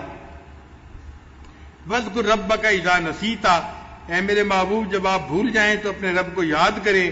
وَقُلْ عَسَىٰ أَن يَهْدِيَنِ رَبِّي لِأَقْرَبَ مِنْ هَٰذَا رَشَدًا، اور آپ یوں کہہ دیجئے کہ امید ہے میرا رب مجھے وہ بات بتا دے گا جو ہدایت کے اعتبار سے اس سے قریب تر ہے۔ وَلَبِثُوا فِي كَهْفِهِمْ 300 سِنِينَ وَازْدَادُوا 9، اللہ فرماتے ہیں کہ وہ لوگ اپنے غار میں 309 سال رہے، یعنی شمسی اعتبار سے 300 سال رہے، اور اگر قمری اعتبار سے کریں تو پھر وقت زیادہ بن جاتا ہے، تو 309 سال بن گئے اس طرح سے۔ قُلِ اللَّهُ أَعْلَمُ بِمَا لَبِثُوا، اللہ ہی خوب جاننے والا ہے کہ وہ کتنی مدت رہے۔ لہو غیب السماوات والارض، اللہ کو آسمان اور زمین کے غیب کا علم ہے۔ اب صرف ہی واسمع، وہی دیکھنے والا ہے اور سننے والا ہے۔ ما لہم من دونہ من ولی، ان لوگوں کو اس کے سوا کوئی مددگار نہیں۔ ولا یشرک فی حکمہ احدا، اور وہ اپنے حکم میں کسی کو شریک نہیں فرماتا، یعنی اللہ اپنے حکم میں کسی کو اپنا شریک نہیں بناتا، صرف اللہ ایک ہی ہے جس کا حکم چلتا ہے، اس میں کوئی اس کا دوسرا شریک نہیں ہے۔ ما اوحی الیک من کتاب ربک، آپ کے رب کی کتاب جو آپ کی طرف وحی کی گئی اس کی تلاوت کیجئے۔ لا مبدل لکلماتہ، اس کے کلمات کو کوئی بدلنے والا نہیں۔ ولن تجد من دونہ ملتحدا، اور ہرگز آپ اس کے سوا کوئی پناہ کی جگہ نہیں پائیں گے۔ وَاصْبِرْ نَفْسَكَ مَعَ الَّذِينَ يَدْعُونَ رَبَّهُمْ بِالْغَدَاةِ وَالْعَشِيِّ، اور جو لوگ صبح و شام اپنے رب کو پکارتے ہیں ان کے ساتھ آپ اپنے آپ کو بٹھائیے۔ یہ وہ لوگ ہیں جو اللہ کی رضا کے طالب ہیں، اور آپ ایسا نہ کریں کہ وَلَا تَعْدُ عَيْنَاكَ عَنْهُمْ، کہ ان کی دنیا والی زندگی کی زینت کے ارادے سے ان سے آپ نظریں ہٹا لیں۔ ترید زینت الحیات الدنیا، آپ دنیا کی زینت کے چاہنے والے ہوں گے۔ ولا تطع من اغفلنا قلبه عن ذکرنا، اور اس شخص کی بات نہ مانیے جس کے دل کو ہم نے اپنی یاد سے غافل کر دیا۔ واتبع ہواہ، وہ اپنے خواہشات کے پیچھے لگ گیا۔ وکان امرہ فرطا، اور اس کا حال حد سے آگے بڑھ گیا۔ مکہ کے مشرکین نے نبی علیہ الصلوۃ والسلام کو ایک پیغام دیا تھا کہ یہ جو ایمان لانے والے لوگ ہیں نا، حضرت بلال عنہ جیسے اور دوسرے حضرات جو تھے، یہ سب غریب غربا لوگ ہیں، اور ہم اپنے وقت کے بڑے بڑے سردار لوگ ہیں، ہمیں آتے ہوئے اور آپ کے پاس آ کر بیٹھتے ہوئے محسوس ہوتا ہے، شرم آتی ہے، غیرت آتی ہے، ہم اتنے غریب قسم کے لوگوں کے پاس آ کے کیسے بیٹھیں؟ آپ ان کو اپنے پاس سے اگر ہٹا دیں تو پھر ہم آپ کے پاس آئیں گے، آپ کی بات کو سنیں گے۔ تو جب انہوں نے یہ پیغام بھیجا، اللہ رب العزت نے آیت اتار دی، اے میرے حبیب صلی اللہ علیہ وسلم، یہ مکار لوگ ہیں، یہ مشرکین کے جو سردار ہیں، آپ ان کی دنیا کی حیثیت کا ذرا خیال نہ کیجئے، اور جو آپ کے پاس لوگ ہیں آپ ان صحابہ کے پاس بیٹھیے، یہ ایمان کے ساتھ اپنے دلوں کو بھرنے والے لوگ ہیں، آپ ان میں اپنا وقت گزاریے اور ان کو اپنی صحبت عطا فرمائیے۔ فرمایا قل الحق من ربکم، آپ فرما دیجئے کہ حق تمہارے رب کی طرف سے ہے۔ فمن شاء فالمؤمن، تو جس کا جی چاہے وہ مومن ہو جائے، ومن شاء فلیکفر، اور جس کا جی چاہے وہ کافر رہے۔ انا اعتدنا للظالمین نارا، بے شک ہم نے ظالموں کے لیے آگ تیار کر رکھی ہے۔ احاط بہم سرادقها، اس کی دیواریں گھیرے ہوئے ہوں گی ان کو جہنم میں۔ وَإِن يَسْتَغِيثُوا يُغَاثُوا بِمَاءٍ كَالْمُهْلِ يَشْوِي الْوُجُوهَ، اور جب وہ فریاد کریں گے تو انہیں پینے کے لیے ایسا پانی دیا جائے گا جو تیل کی تلچھٹ کی طرح ہوگا اور وہ منہوں کو بھون ڈالے گا، یعنی اتنا گرم ہوگا کہ جب جہنمی اس کو پینے لگیں گے تو ان کے ہونٹ جل جائیں گے۔ بئس الشراب، پینے کی کتنا برا مشروب ہے، وساعت مرتفقہ، اور وہ دوزخ آرام کی بری جگہ ہے۔ ان الذین آمنوا وعملوا الصالحات، بے شک جو لوگ ایمان لائے اور انہوں نے نیک اعمال کیے، انا لا نضیع اجر من احسن عملا، ہم ایسے لوگوں کے نیک اعمال کو ضائع نہیں کریں گے۔ اولئک لہم جنات عدن تجری من تحتہم الانہار، ان لوگوں کے لیے ہمیشہ رہنے کے لیے باغ ہے جن کے نیچے نہریں جاری ہوں گی، یحلون فیہا من اساور من ذہب، انہیں سونے کے کنگنوں کا زیور پہنایا جائے گا، یعنی جنت میں جنتی مرد بھی سونے کے کنگن پہنیں گے۔ بعض طلباء اس بات پہ بڑے حیران ہوتے ہیں کہ بھئی مرد لوگ سونے کے کنگن پہنیں گے۔ ہاں بھئی، کہاں سونے کے کنگن گیا ہے، مگر اللہ تعالیٰ وہ ایک ایسا زیور بنائیں گے جو مرد کو اچھا لگے گا۔ اب آپ دیکھیں، آج کسی بندے کو راڈو کی گھڑی مل جائے نا تو ایسے ایسے کر کے دکھا رہا ہوتا ہے دوسروں کو، بھئی یہ جو تم ہاتھ اوپر کر کے راڈو کی گھڑی دکھا رہے ہو، کیوں دکھا رہے ہو؟ تمہیں اچھی لگ رہی ہے نا۔ اور راڈو کی گھڑی بھی لیتے ہیں تو جس کے اوپر سونے کی تہ چڑی ہوتی ہے وہ لیتے ہیں کہ جی اچھی لگے۔ اس کا مطلب یہ کہ دنیا میں بھی ایسی چیزیں اچھی لگتی ہیں، تو اگر اللہ تعالیٰ نے جنت میں ایسے کنگن مرد کو پہنا دیے تو وہ مرد کو جنت میں بھی سجیں گے اور اچھے لگیں گے۔ وَيَلْبَسُونَ ثِيَابًا خُضْرًا مِّن سُنْدُسٍ وَإِسْتَبْرَقٍ مُتَّكِئِينَ فِيهَا عَلَى الْأَرَائِكِ، اور یہ لوگ سندس اور استبرق کے کپڑے پہنیں گے، جنت میں چارپائیوں پر تکیے لگائے ہوں گے۔ نعم الثواب، بہت اچھا بدلہ ہے۔ وحسنت مرتفقہ، اور آرام کی اچھی جگہ ہے۔ تو یعنی جو لوگ ایمان نہیں لائیں گے وہ جہنم میں جائیں گے اور ان کے لیے ٹھکانہ برا ہوگا، اور جو لوگ نیک اعمال کریں گے اللہ تعالیٰ ان کو جنت عطا فرمائیں گے، اور وہ جنت میں اللہ کی نعمتوں میں ہوں گے اور ان کے لیے جنت بہترین ٹھکانہ ہوگی۔ یہاں تک اصحاب کہف کا جو قصہ تھا وہ پورا ہو گیا۔ اب اس کے بعد اگلا قصہ ہوگا، لہذا اس قصے کا درس ہم انشاءاللہ کل تک موقوف رکھتے ہیں۔ چند باتیں اور آپ کی خدمت میں عرض کر دیں کہ سورہ کہف کا لب لباب کیا ہے، اس کو سمجھنے میں اس عاجز کو تقریباً 2 سال لگانے پڑے۔ 2 سال سے سورہ کہف کی تفاسیر یہ عاجز پڑھ رہا ہے، اور الحمدللہ کہ تقریباً 120 سے زیادہ تفاسیر کا مطالعہ کیا، جن میں سے 30 تفاسیر اردو کی تھیں، باقی عربی کی تھیں، اور ایک فارسی کی بھی تھی۔ اور فارسی کی جو تفسیر تھی اس سے سب سے زیادہ فائدہ ہوا، اور وہ فارسی کی تفسیر ہمارے سلسلہ کے بزرگوں میں سے ایک بزرگ گزرے ہیں، عبداللہ انصاری رحمۃ اللہ علیہ، افغانستان میں تھے، نقشبندی بزرگ تھے، ان کی تفسیر ہے کشف الاسرار و عدت الابرار۔ اس میں انہوں نے بہت نکات لکھے ہیں، دل خوش ہو جاتا ہے وہ تفسیر پڑھ کے۔ وہ تفسیر اس وقت کہیں مطبوعہ نہیں ملتی دنیا میں، کہیں مخطوطہ اس کا ملا، اور ہم نے اپنے بعض دوستوں کی مہربانی اور تعاون سے اس کو حاصل کیا، اور پھر اس سے پڑھ کر ہم نے کچھ نکتے نکالے، اور وہ انشاءاللہ آئندہ درس کے اندر آپ کی خدمت میں پیش کریں گے، تو آپ کو پوری صورت کے لب لباب کا پتہ چل جائے گا۔ اس کو سمجھنا ہی مشکل ہے۔ بہت دیر تک میں یہی سمجھتا رہا کہ سورہ کہف کا اصل مدعا وہ چند نوجوان تھے جو غار اور کہف کے اندر چلے گئے تھے، ہم اس کو سمجھتے تھے کہ یہ مدعا ہے اس کا پوری صورت کا۔ پھر بعد میں پتہ چلا کہ نہیں، اصل مدعا تو کچھ اور ہے، اور اللہ نے پوری صورت کو اتنے پیارے طریقے سے جو ہے نازل فرمایا ہے کہ انسان حیران ہوتا ہے۔ اب اس کا جو لب لباب ہے نا، اس کو کہتے ہیں سینٹرل آئیڈیا۔ کیا کہتے ہیں؟ Central idea. طلباء کہیں گے ہمیں بھی کیا مشکل لفظ کہنے سکھا رہے ہیں، یعنی وہ اس کا لب لباب ہے، اس کا مقصود ہے اس کا۔ تو وہ میں آپ لوگوں کو اس وقت بتا دوں تاکہ آپ 5-10 دن وہ لب لباب سنتے رہیں گے تو ذہن میں بات جم جائے گی کہ سورت کا اصل مقصود کیا ہے۔ یہ بات ذہن میں رکھیے کہ اللہ رب العزت انسان کو اس دنیا میں 8 قسم کے حالات سے آزماتے ہیں۔ کتنے حالات سے آزماتے ہیں؟ 8 طرح کے حالات سے۔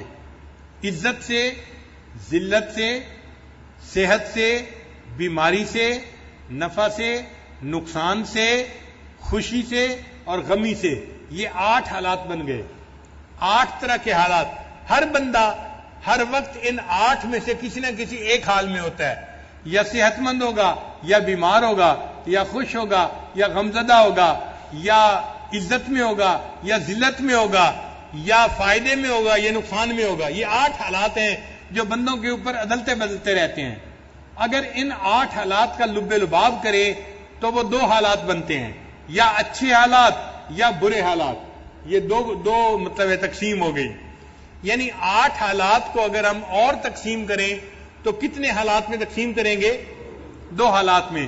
یا تو نفع کا حال، عزت کا حال، صحت کا حال، یہ اچھے حالات ہیں. ذلت کا حال، بیماری کا حال، نقصان کا حال، یہ برے حالات ہیں. تو تقسیم بن گئی 2 حالات کی. اچھے حالات میں اللہ بندے کو آزماتے ہیں اور کبھی برے حالات میں آزماتے ہیں. تو کتنے حالات میں اللہ بندے کو آزماتے ہیں؟ 2 حالات میں. 2 حالات کون کون سے؟ اچھے حال میں اور اچھے حال میں آزماتے ہیں کہ یہ میرا بندہ میری نعمتوں کا شکر ادا کرتا ہے یا نہیں کرتا. اور برے حالات میں آزماتے ہیں کہ میرا یہ بندہ ان کے اوپر ان مشکلات کے اوپر صبر کرتا ہے یا نہیں کرتا. تو تمام جو یعنی امتحانات ہیں ان کا نچوڑ 2 پیپر بنے. 2 پیپر کون سے ہیں؟ ایک صبر کا پیپر اور ایک شکر کا پیپر. اللہ تعالیٰ 2 طرح سے بندے کو آزماتے ہیں. کبھی نعمتیں دے کے آزماتے ہیں، شکر کا پیپر ہوتا ہے، یہ ٹھیک حل کرتا ہے یا نہیں کرتا. یہ نعمتوں میں اگر غافل ہو جاتا ہے اور نافرمانی پہ اتر آتا ہے اور دنیا داری میں لگ جاتا ہے اور نفس کی خواہشات میں لگ جاتا ہے تو یہ اپنے پیپر میں فیل ہو گیا. اور اگر میں نے مشکل حالات بھیجے اور ان مشکل حالات میں یہ بندہ اپنے جو ہے مایوسی میں چلا جاتا ہے اور دین سے ہٹ جاتا ہے، اعمال میں پیچھے ہٹ جاتا ہے، تو اس نے صبر نہیں کیا، یہ بھی اپنے پیپر میں فیل ہو گیا. تو صبر کے وقت میں انسان صبر کرے اور شکر کے وقت میں انسان شکر ادا کرے تو پھر وہ انسان کامیاب ہوتا ہے. تو یہ بات سمجھ آ گئی کہ ہمارے اس زندگی میں جو یہ دارالامتحان ہے، اس امتحان میں مختلف پیپر ہمیں دینے پڑتے ہیں. ان تمام پیپروں کا نچوڑ اور لب لباب کتنے پیپر بنے؟ 2 پیپر بنے. ان پیپروں کا نام کیا ہے؟ ایک شکر کا پیپر اور ایک صبر کا پیپر. یہاں تک بات اچھی طرح سمجھ آ گئی. اب اس سے اگلی بات سمجھیں.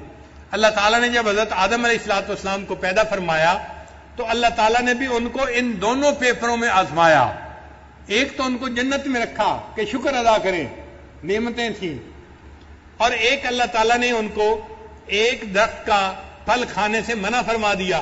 یہ صبر کے پیپر تھا. تو کتنے پیپروں میں آزمایا آدم علیہ السلام کو؟ کون کون سے پیپر تھے؟ صبر کا اور شکر کا.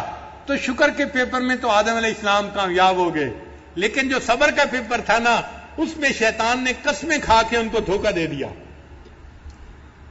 وقاسمہما، قرآن کہتا ہے کہ شیطان نے قسمیں کھا کے کہا کہ آپ اس کو کھا لیجئے، اور وہ بھول گئے تھے اس وقت کہ میں نے اللہ سے وعدہ کیا ہوا ہے کہ میں نے اس کا یہ پھل نہیں کھانا. اب چونکہ بھول ہو گئی تھی اور شیطان نے قسمیں کھائی تھی، اعتماد کر لیا تھا، اس لیے انہوں نے وہ پھل کھا لیا، اور جو صبر کا پیپر تھا اس میں پھر کامیابی نہ ہو سکی. اب جب صبر کے پیپر میں کامیابی نہ ہوئی تو اللہ نے ان کو جنت سے اتار کر زمین پر پہنچا دیا.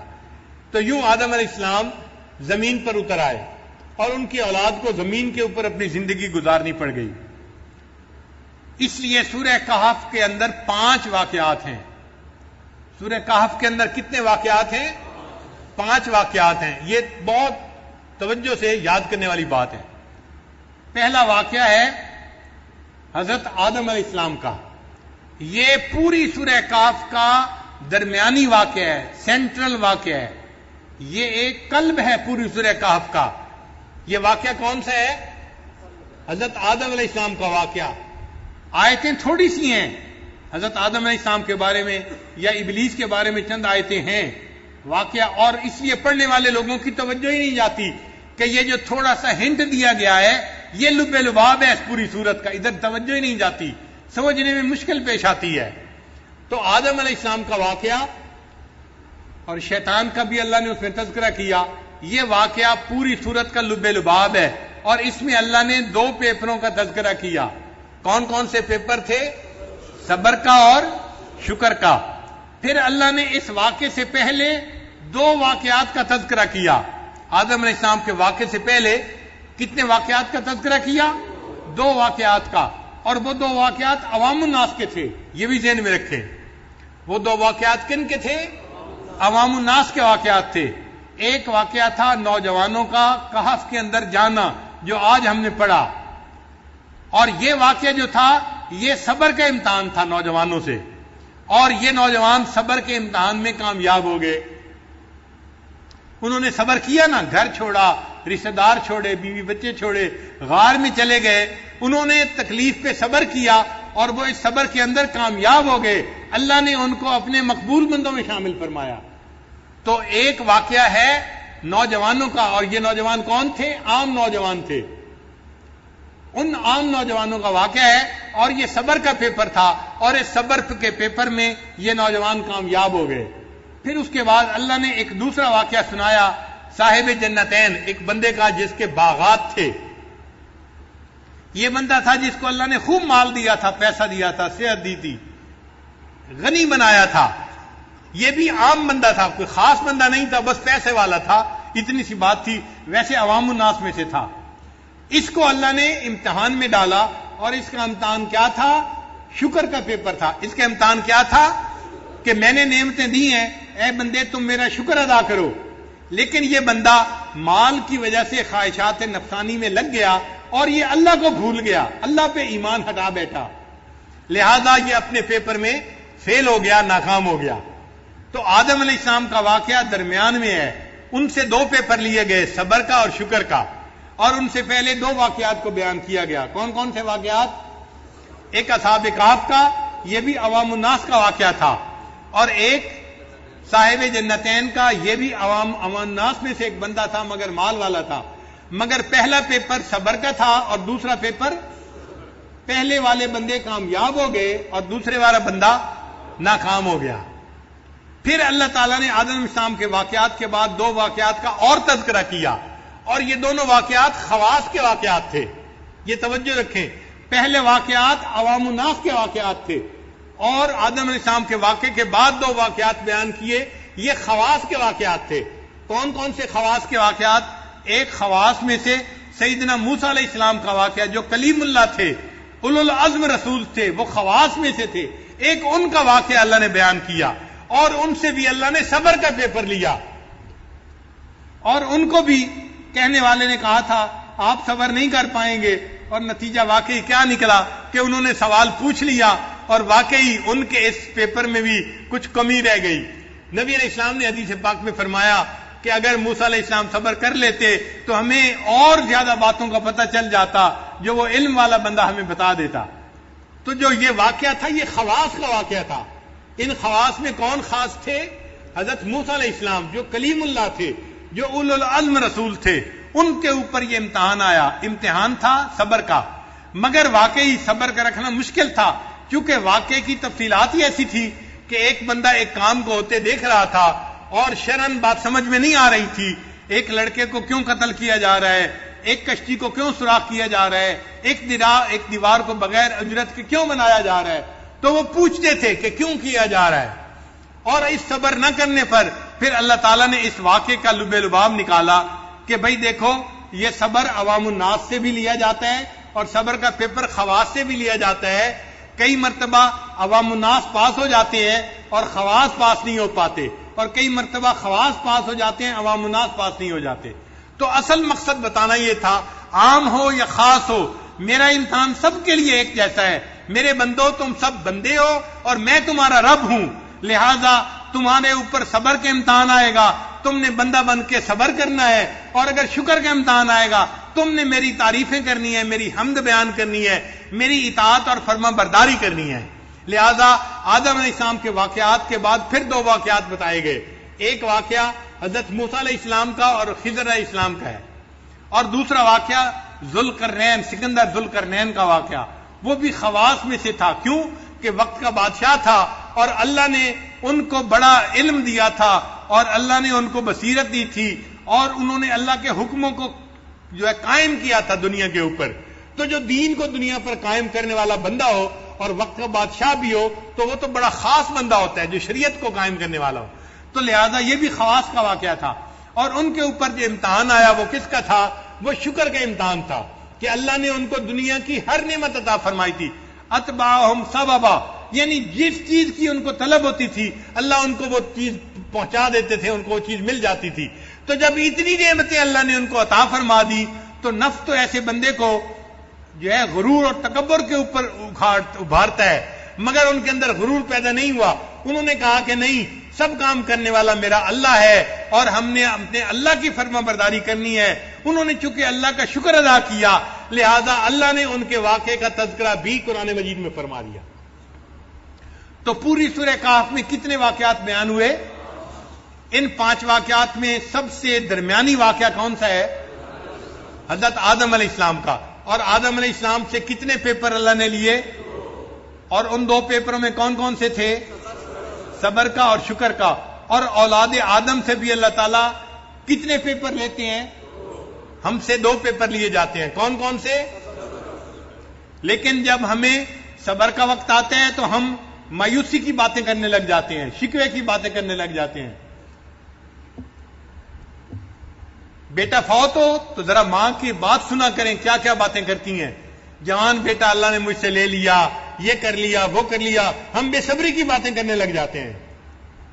جوان عورت کا خامند فوت ہو جائے بڑا صدمہ ہوتا ہے واقعی، مگر اللہ صبر دیکھنا چاہتے ہیں. اور وہ عورت اس جوانی کی موت کے اوپر کیا کیا آواز زبان سے نکالتی ہے، سننے والی باتیں ہوتی ہیں. بندہ دیکھتا ہے کہ یہ پاس ہو رہا ہے یا فیل ہو رہا ہے، اپنی آنکھوں سے دیکھتا ہے. تو صبر کے حالات میں صبر کرنا مشکل کام ہے اور شکر کے حالات میں شکر کرنا یہ بھی مشکل کام ہے، مگر یہ دونوں طرح کے امتحان ہیں جو ادا کرنے پڑتے ہیں. تو سینٹرل واقعہ کون سا تھا؟ حضرت آدم علیہ السلام کا. اللہ نے ان کو شکر اور صبر 2 پیپروں میں آزمایا. اور ان سے پہلے اللہ نے کتنے واقعات کا تذکرہ کیا؟ 2 واقعات کا. وہ واقعات کن کے تھے؟ عوام الناس کے تھے. کون کون سے تھے؟ ایک اصحاب کہف تھے، نوجوان تھے، یہ غریب تھے مگر ایمان کے اوپر ڈٹے رہے، صبر کے اوپر جمے رہے اور اللہ نے ان کو کامیاب فرما دیا، یہ پاس ہو گئے اپنے پیپر میں. اور دوسرا واقعہ کن کا تھا؟ باغ والے کا واقعہ تھا. یہ امیر آدمی تھا مگر عام بندہ تھا. اللہ نے اس کو شکر کے پیپر میں آزمایا مگر مال نے اس کے دماغ کو خراب کر دیا. وہ خواہشات نفسانی کے پیچھے لگ گیا اور سمجھنے لگا یہ میرا مال تو میرے ساتھ ہمیشہ رہے گا، میں دنیا میں بھی مالدار ہوں اور آخرت میں مر کے بھی میں جنت میں چلا جاؤں گا. اللہ تعالیٰ نے دکھا دیا کہ یہ بندہ شکر کے امتحان میں ناکام ہو گیا. پھر آدم علیہ السلام کے واقعے کے بعد کتنے اللہ نے واقعات بیان فرمائے؟ وہ 2 واقعات کن کے تھے؟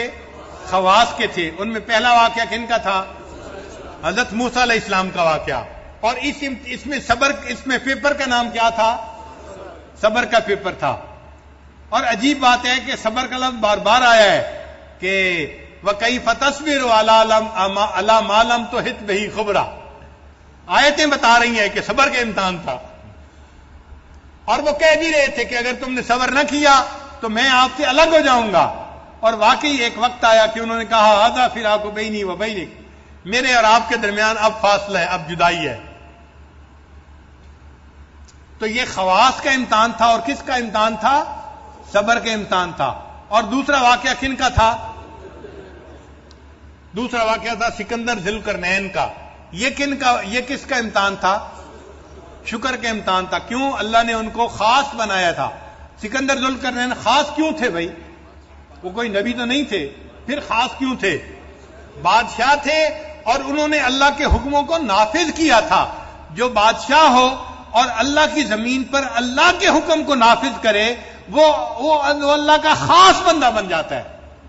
اس لیے تو کہتے ہیں وَسُلْطَانُ الْمُسْلِمِ ذِلُّ اللَّهِ فِي الْأَرْضِ. اور جو مسلمانوں کا بادشاہ ہوتا ہے وہ زمین کے اوپر اللہ کا سایہ ہوتا ہے.